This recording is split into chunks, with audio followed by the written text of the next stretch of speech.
The US has just recorded 6 months of strong economic growth, for many evidence that the worst recession since the Great Depression has long gone. And yet a potentially catastrophic problem is looming.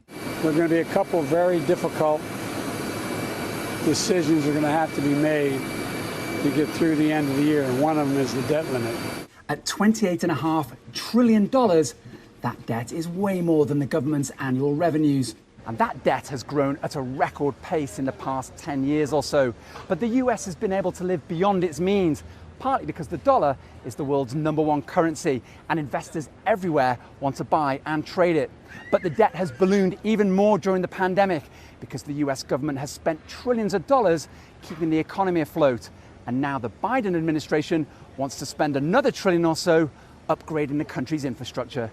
The debt ceiling was capped at $22 trillion in 2019, but benefited from a 2-year extension that's due to expire on July the 31st, preventing the government from borrowing any more. Lawmakers can either raise the debt ceiling or extend the timetable again, but only if they overcome the objections of Republicans who think Democrats are reckless spenders. And Democrats claim Republican tax cuts caused the debt to surge. The US Treasury Department, which manages all this debt, is so worried about the deadlock, it's now barred local governments from taking on more debts to finance their day-to-day operations. It's true that this has happened many times over the past 20 years or so during political wrangles over the debt ceiling, but it's also one of the first steps down a path that could end with the US government shutting down because it's run out of money to function. And that's happened many times too.